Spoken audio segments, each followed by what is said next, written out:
आज की यह वीडियो उन माताओं के लिए समर्पित है जो माताएं अपने घर के अंदर एक अच्छी संतान होने की इच्छा रखती है। कौन नहीं चाहता कि मेरे घर में राम के जैसे, कृष्ण के जैसे बेटे हो, राधा जैसी, सीता जैसी बेटी हो।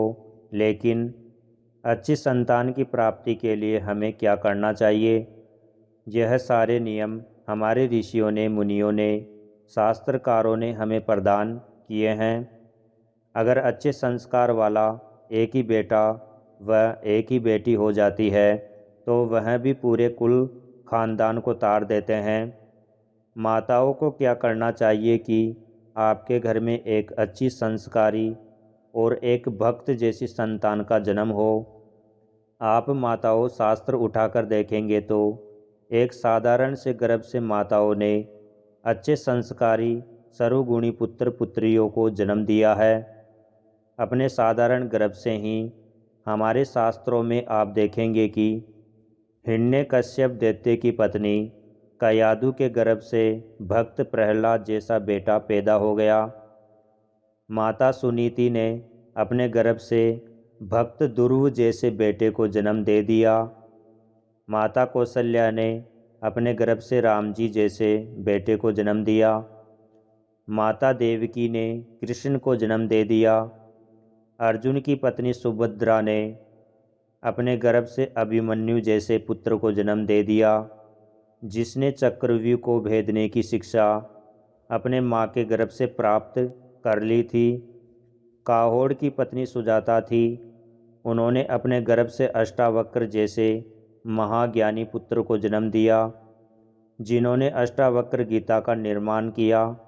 ऐसे सुपुत्रों का, ऐसी सुकन्याओं का जन्म उन माताओं के साधारण गर्भ से ही हुआ है। तो क्यों नहीं माताओं के गर्भ से एक अच्छी और एक संस्कारवान संतान का जन्म हो? इसके लिए हमारे शास्त्रों में ऋषि मुनियों ने 8 नियम बताए हैं।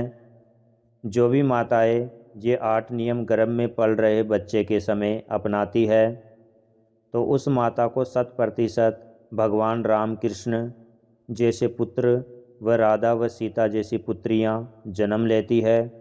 मैं आपको शास्त्र प्रमाणों से बताऊंगा। माताओं, विश्वास मेरे पर नहीं, शास्त्र के प्रमाण के ऊपर करिएगा। यह वीडियो मेरी माताओं बड़े ध्यान से समझना और सुनना। आपको ध्यान देना चाहिए कि एक अच्छी संतान की प्राप्ति के लिए प्रत्येक माता को शास्त्र के नियमों का पालन करना चाहिए, जिसमें पहला नियम है गर्भ अवस्था में माताओं को इस नियम को अवश्य ही अपनाना चाहिए।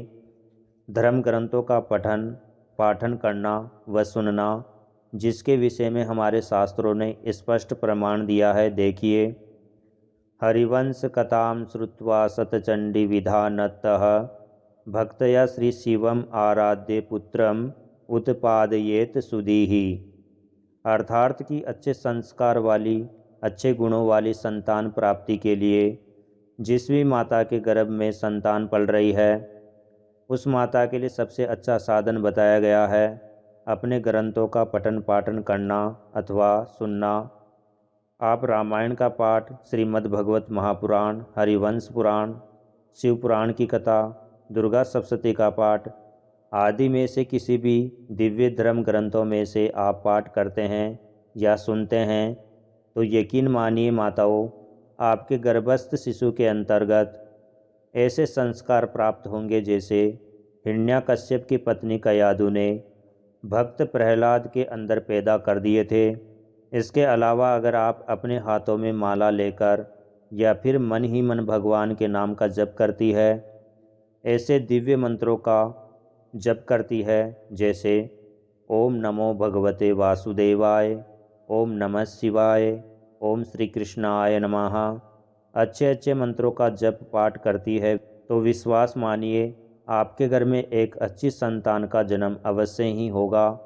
दूसरा नियम है, हमारे धर्म ग्रंथों ने हमको बताया है। देखिए, नौ मुक्त केसी विवसाथ वा सयाद मुक्ते न संध्यावसरे न सेते ना मंगलम वाक्यम उदीरयेत सा शून्यालयम वृक्षतलम न यायात। अर्थात कि जब भी कोई माता गर्भवती हो, अपने बालों को कभी खुला नहीं छोड़ना चाहिए, नग्न अवस्था में नहीं रहना चाहिए, अपने नाखूनों से धरती को खुदेड़ना नहीं चाहिए। और ध्यान देने वाली बात यह है कि संध्या काल के समय ना ही भोजन खाना चाहिए और ना ही संध्या काल के समय सोना चाहिए। सुनसान जगहों पर अकेली नहीं रहना चाहिए, रात्रि में कभी भी अकेले नहीं रहना चाहिए। इस बात का सदैव माताओं को ध्यान में रखना चाहिए। और तीसरा नियम है जो हमारे शास्त्रों में हमको बताया है कि श्राद्ध का भोजन गर्भवती स्त्री के पति को कभी ग्रहण नहीं करना चाहिए। चाहे तो आप प्रमाण देख सकते हैं। मुंडनम पिंडदानम च प्रेतकर्म च सर्वस्सः न जीवत पितृकः कुर्यात् गुरुवीणी पतिरेव च। जब भी कोई गर्भवती स्त्री हो तो उसके पहले बेटे का मुंडन संस्कार नहीं करना चाहिए, और यदि कोई स्त्री गर्भवती हो तो उसके पति को पिंडदान आदि कर्म भी नहीं करना चाहिए। और कोई गर्भवती स्त्री हो उसके पति को शमशान की यात्रा में भी नहीं जाना चाहिए। गर्भवती स्त्री को वह उसके पति को श्राद्ध का भोजन भी ग्रहण नहीं करना चाहिए। जितने भी प्रेत क्रम है, गर्भवती स्त्री को गर्भवती के पति को दूर रहना चाहिए। ये शास्त्र का नियम है। चौथा नियम है, हमारे शास्त्र कहते हैं कि गर्भवती स्त्री को कभी भी अपने शरीर से श्रृंगार को दूर नहीं करना चाहिए। माथे पर बिंदियाँ, मांग में सिंदूर, अपना जो श्रृंगार है, गर्भवती स्त्री को कभी भी नहीं त्यागना चाहिए। सूनापन गर्भवती स्त्री के जीवन में कदाचित नहीं होना चाहिए। चाहे तो आप शास्त्र का प्रमाण सुन सकते हैं। हरिद्राम कुमकुम चैव सिंदूरम कनलम तथा भर्तूर आयुष्य मिच्छन्ति धूर्येत गर्भिणी नहीं। अर्थात गर्भवती स्त्री को किसी अन्य के घर में जाकर अन्न जल ग्रहण नहीं करना चाहिए। अपने गर्भ को सदैव कपड़े से छिपाकर रखना चाहिए। गर्भ को दिखाना वर्जित माना जाता है। गर्भवती स्त्री को अपना श्रृंगार करके रहना चाहिए। बहुत जल्दी जल्दी नहीं चलना चाहिए। व्यायाम करना, इनसे दूर रहना चाहिए। जब भी कोई सूर्य ग्रहण लगे, चंद्र ग्रहण लगे, तो गर्भवती स्त्री को विशेष नियमों का पालन करना चाहिए। पांचवा नियम है, एक अच्छे वातावरण का चयन करना चाहिए। जब भी कोई स्त्री गर्भवती होती है तो ध्यान दीजिएगा, अच्छा वातावरण ही उसके बच्चे को एक अच्छी सन्मति प्रदान करने वाला होता है। अच्छा वातावरण अर्थात कि अच्छा बोलना, अच्छा देखना, अच्छा सोचना और अच्छा सुनना। ध्यान दीजिएगा, माता जो देखती है, माता जो बोलती है, माता जो सोचती है और माता जैसा देखती है, उसका सीधा प्रभाव माता के गर्भस्थ शिशु को प्राप्त होता है। इसलिए गलत दृश्यों को, गलत बोलचाल से दूर रहिए। झूठ बोल वचन से जितना दूर आप रहेंगे, उतना अच्छा प्रभाव आपके गर्भस्थ शिशु को प्राप्त होता है। इसलिए प्रत्येक गर्भवती स्त्री को अपने आसपास का एक अच्छा वातावरण बनाकर रखना चाहिए। छठा नियम है जो हमारे शास्त्रों ने बताया है कि दूर की यात्रा नहीं करनी चाहिए। अर्थात इसके विषय में शास्त्र कहता है, गर्भिणी व्यायाम शीघ्र गमनम सकारोपणम यात्रा नित्यम विवर्जया। अर्थात कि गर्भवती स्त्री को दूर की यात्रा कभी नहीं करनी चाहिए।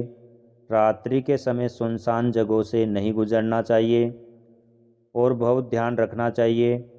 माताओं, अपने गर्भ का गर्भपात होने का मूल कारण यही रहता है कि हम अपने जीवन में अपने गर्भ की रक्षा अपनी ओर से ठीक तरह से नहीं कर पाते। सातवां नियम है अच्छा खान पान ग्रहण करना। अर्थात कि प्रत्येक गर्भवती स्त्री को जब भी वह गर्भावस्था में हो, सदैव खान पान पर विशेष ध्यान देना चाहिए। इसके विषय में हमारे शास्त्रों ने बहुत सुंदर प्रमाण दिया है।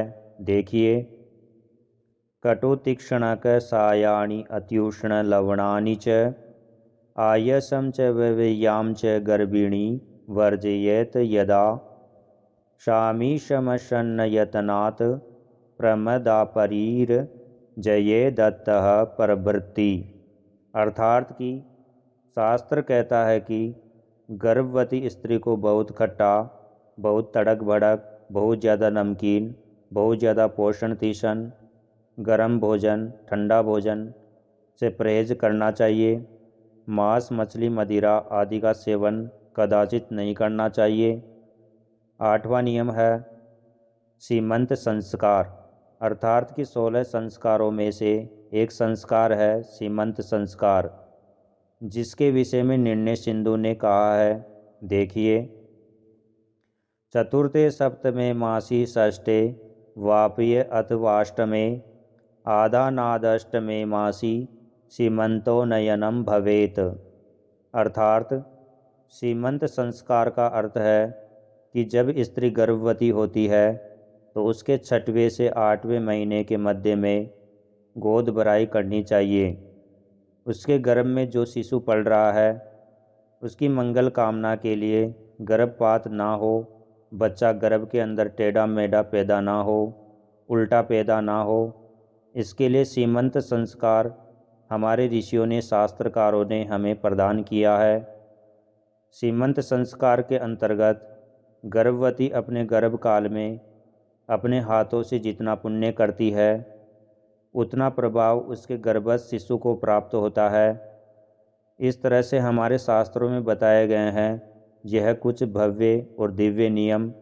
अगर ये नियम ध्यान में रखते हैं, आपके घर में राम कृष्ण जैसा बेटा और सीता राधा जैसी बेटी होगी। यही मेरी मंगल कामना है। यदि आपको इस वीडियो में जानकारी अच्छी लगी है तो वीडियो को एक लाइक और शेयर कर दीजिए और चैनल को भी सब्सक्राइब कर लीजिए। धन्यवाद।